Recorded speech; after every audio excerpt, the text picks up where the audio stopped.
নবদ্বীপ থেকে এখন চলে এসেছি, এখন না মানে আধা ঘন্টা আগে চলে এসেছি। এসে কোনো রকমে একটু ছেলেকে খাইয়েছি, আমরা খেয়েছি, খেয়ে আবার ছেলেকে এখন পড়তে দিয়ে দিয়েছি। তারপরে আমরা আবার এখন হাজব্যান্ড ওয়াইফ মিলে একটু ঘুরতে যাচ্ছি। আর এখান দিয়ে একটুখানি দেখা যাক, কাছে পিঠেই কোথাও যাব। আবার ওকে নেওয়ার আছে, যেহেতু আজকে বেশি কোনো পড়তে পারলো না, যেহেতু আমরা গিয়েছিলাম নবদ্বীপে। আর ওর জন্য 1 ঘন্টা পড়বে জাস্ট। ওই 1 ঘন্টা পড়া হয়ে গেলে আবার ওকে নিয়ে তারপর আবার বাড়ি চলে যাব। যাচ্ছি কোথায় যাচ্ছি আমরা নিজেরাই জানি না। আর ওর মন দিয়ে ড্রাইভটা করুক। রাস্তায় আজকে প্রচন্ড জ্যাম, মানে যেদিকেই যাচ্ছি সেদিকেই জ্যাম, যেদিকেই যাচ্ছি সেদিকেই জ্যাম। আর আমরা আজকে রাস্তা দিয়ে আস্তে আস্তে হচ্ছে 2টো জিনিস চুরি করেছি, মানে চুরি আর কি, মানে হচ্ছে 2টো জবা ফুলের ডাল। মানে কালারটা এত সুন্দর লাগলো। আর আমরা কোথাও গেলে, আমি তো একটুখানি কোথাও একটা দেখা গেল কোনো একটা ভালো গাছ দেখলাম, চুরি তো আমি করবো, সে লোকের বাড়ির থেকে গিয়ে না, হয়তো রাস্তায় আছে এরকম মানে নেওয়ার মতন। আর আজকে যেখান থেকে নিয়েছিলাম আর কি, ডালটা ভেঙে নিয়েছিলাম, গাছ তো সমেত তোলা যাবে না, ডালটা ভেঙেছিলাম।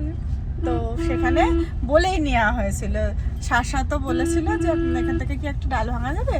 হ্যাঁ, কেন, অবশ্যই ভাঙা। মানে রাস্তার ধারেই ছিল বাড়িটার পাশেই একটা মন্দির ছিল, মন্দিরেই গাছটা ছিল, মানে মন্দিরের ভিতরে না, মন্দিরের বাইরেটা করেই গাছগুলো ছিল।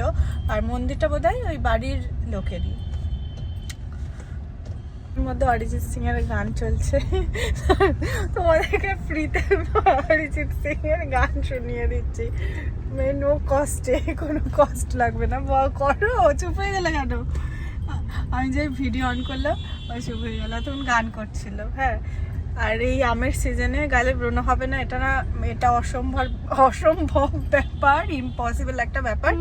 এই যে আম খেয়ে খেয়ে আমার গালে কি সুন্দর ব্রণ হচ্ছে, আর ব্রণর স্পট গুলো রয়ে যাচ্ছে। এখানে হয়েছিল, স্পট হয়ে গেছে, আবার এখানে হয়েছে, একটা হয় না, ভাই বোন সবাইকে নিয়ে চলে এসেছে, 3-4টে হয়ে গেছে এখানে। ফুল ফ্যামিলি একেবারে আমার গালের উপরে বসবাস শুরু করে দিয়েছে।